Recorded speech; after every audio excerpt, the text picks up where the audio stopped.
Want to ask David just to come up, and I thought about different ways of doing this. When David was first doing the internship, they'd ask him to fill out a questionnaire similar to what I did. I've told guys who are called to ministry, it's good just to work through questions that many folks won't ask you, but you need to work through. And he did that exercise, and it was good for him. But I didn't want it just to be just us looking at questions and answers and those kind of things.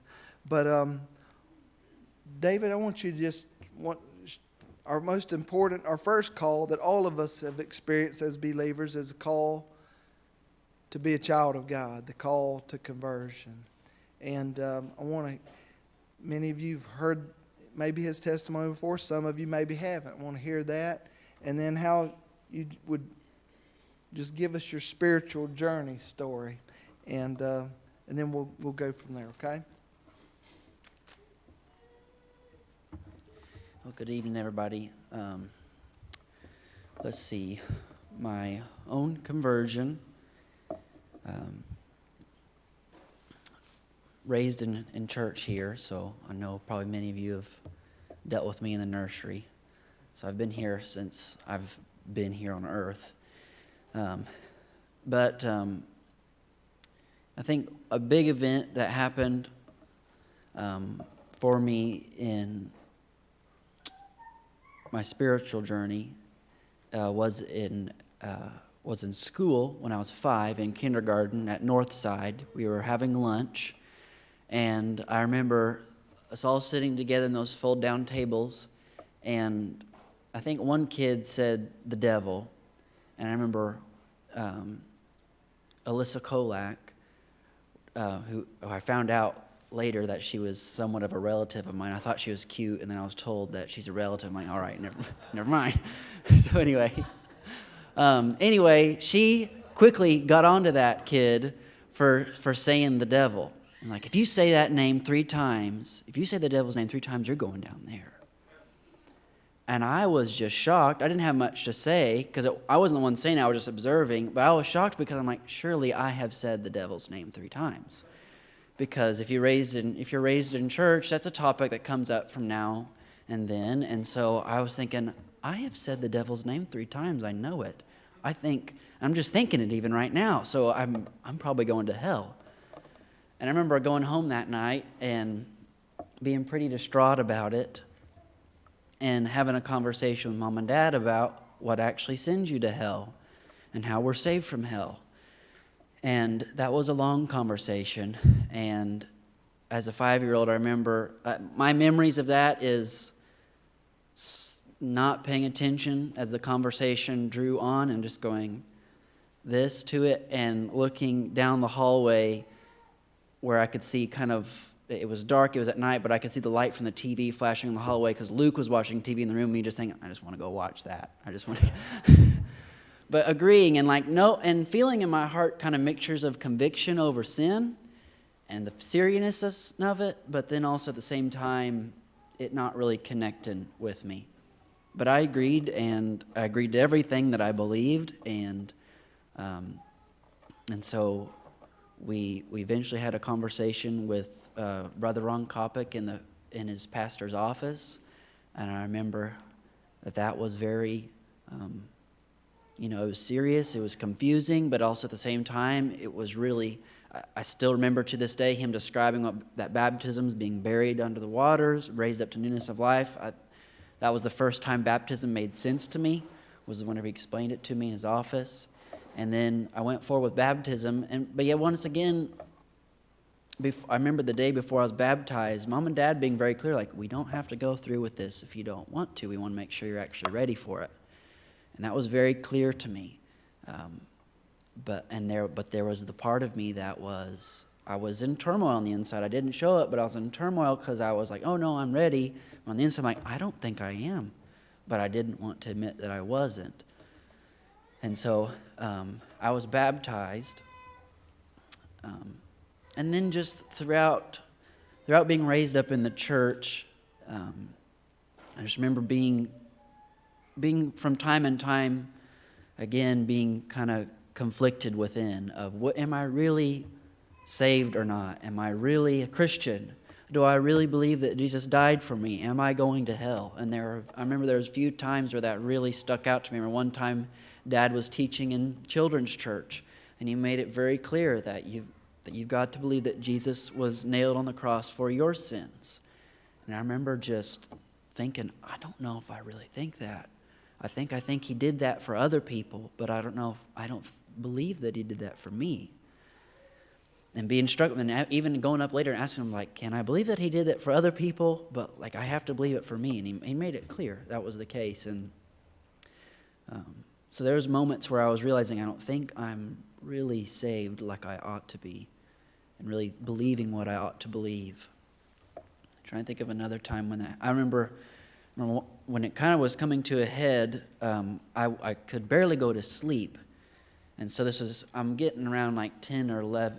No, I think I'm past that at this point. It was around 2011 because that's whenever I was truly converted, I believe. It was around that time I would wake up. It wasn't really in the middle of the night. I didn't really go to sleep, but I was just struggling with the fact that if I die in my sleep, what if I go to hell? And it was very real to me. I remember waking up and running out into the living room. Once again, Luke's watching TV later than I realize that's kind of two things now. Anyway, he's watching TV, and I'm just sobbing. I'm like, I think I'm going to go to hell. Am I going to go to hell? And he's like, no, you're not going to go to hell, because he's just shocked that his brother is coming out crying like that. And so I go upstairs, start asking Mom and Dad, am I going to go to hell? And this happened on a couple times, and I'm just really asking, what does it mean to even believe? Like, that's a hard word. I think to this day it's a hard word. What is belief? What is faith? And them trying to explain it to me and explaining it to me well, but them being woke up in the middle of their sleep to a crying child having to explain something like that, it's a little difficult.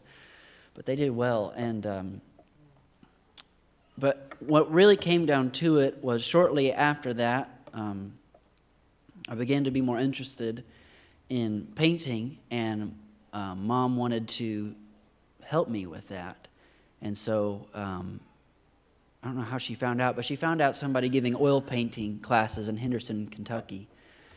And so we started going there to Henderson for these painting lessons. And during this time, God began to really work in her life. And she was so basically on the rides there, and for most of the day, she was just listening to sermons, listening to songs, reading her Bible, and God was just really just pouring into her afresh, and it was changing her. And I was just really impressed by how much she was changing. And she was tearful, she was passionate, all these things that I wasn't about God. And I remember, especially on these car rides, the more she wanted to talk to it about me, the more I was like, this is really annoying to me, because here I've got my mother sobbing and telling me how much she loves Jesus and wanting me to love him the same, and it's just uncomfortable, and I don't like it, and I don't want to talk about these things anymore. And I remember at one point, the Lord just was gracious to me and convicted me of that while she's telling me on Interstate 64. She's talking to me, and I just feel this conviction. The Spirit just made it just kind of snapped clear of, if you don't love to hear about these things, you don't love me. If you don't love me, you don't belong to me. So have that be settled. If you're wondering about if you believe or if you've repented, you don't love me. So whether you have whenever you were 5 or 10, it doesn't matter. You need to do it right now. And let that be clean break for you, and follow me and love me. And that just, the Spirit worked, and that just kind of, I actually don't remember how exactly that happened. I don't know if she asked me a specific question of, do you love him like that? I don't know how it happened, but I eventually answered yes. And she was listening to lots of music. We played Stephen Curtis Chapman's Magnificent Obsession. And that just put the words to what my heart was feeling at the moment of, I want God to be my magnificent obsession, the thing that I pursue, whom I treasure. I don't know why, but I don't listen to that song very much anymore. But it's definitely something that all I have to do is think about the title, and it means a lot. So anyway, that's I believe that's whenever I was truly converted, and things changed for me. God changed me, in a sense, in a sense, outwardly, probably not a lot changed about David Harl, because he still went to church every Sunday and he still was mostly a good boy, So in a sense, not a great deal changed about me, but on the inside, a lot did change. And I no longer just cared about doing the will of God because that's what I've been raised and taught to do, and that's what I realized that's the right and good thing to do in church, but it was something I really was concerned about doing myself, of doing the will of God. And so around that time, so that was in 2011, so I was 14. And around that time, I was also, kind of shortly after that, was beginning to be interested in teaching the Bible as well, of not just myself, but teaching it. And I didn't really have any teaching roles, but just speaking about understanding. I mean, I always had questions, and forever I would go up to Dad's study and just sit down and just drill him with questions, and he would just give me an answer, and I'd come up with another question. So just something that learning and teaching about the ways of the Lord, something that I always cared about, but that just kind of was a little bit more inflamed at that point. That's not to say I just completely changed, because really interestingly, I was 14, so right as I went into high school, right after that, I'm in high school. It was probably my freshman year was probably the most outgoing I was, in a sense, because I had this my mindset was made up that I was going to make friends. Jasper was a great school, but I didn't have a lot of male friends that I was alike to. We just didn't really click well together. Like, we didn't hate one another, but we just didn't really get along and do stuff together. So I knew I wanted that in high school. My brother had it, I wanted it, and I was going to do what it takes to do that. And I definitely went a little too far with that. Sometimes I remember one time walking to lunch and they were all cussing, and so I'm just cussing up a storm and just saying words that never said in my whole entire life. My family's not said them. I'm just saying them because that's what guys do at this age, and I'm a man now. And I just remember walking, and the Lord once again convicted me, like, what are you doing? This is stupid. This is ridiculous. You don't even like to use those words. You're just using them because you sound tough. And so, and also at the same time, Lord was showing me good Christian boys at that age who weren't talking like that. And so I kind of shifted friends group a little bit there. And then also, so I guess I need to go back to a little bit. So I was baptized when I was 5, but I was rebaptized, if you remember that. I was rebaptized later.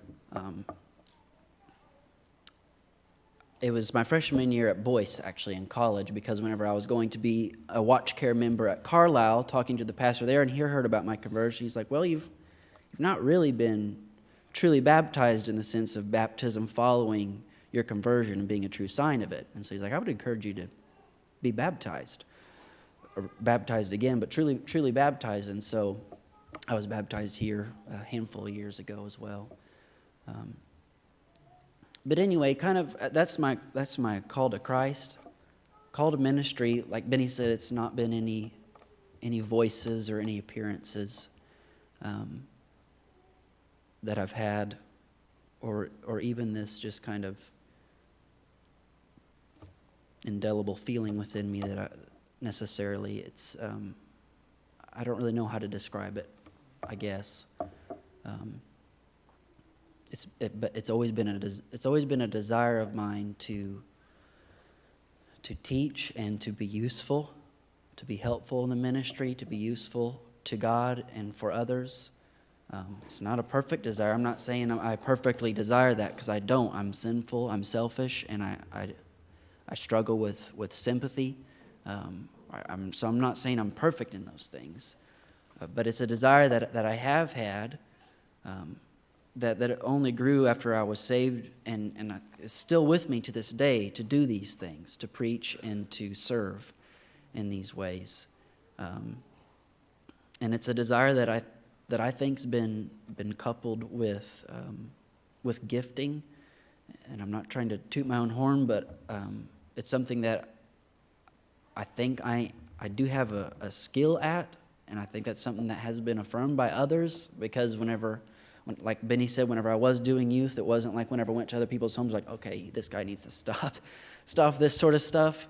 And so I think I've had the opportunities for it, and you as a church have been very, very, very important to affirming those things. So if you're just being nice to me, you've really done some trouble here, okay? If you're just lying, you've done some trouble. But anyway, and I think those things are important. I think when it comes to calling, whether it's ministry calling or calling for other vocations, other jobs, if you have a desire to do something, you have skills at doing it, you have the opportunity to do it, and other people agree with that, I think that's good reason to think you should do it. And I think that's for ministry, and I think that's for other jobs too, having those desires and those gifts and those opportunities. I think that's how the Lord providentially calls people to different things, because God gives those desires, God gives those opportunities, God gives those skills and gifts.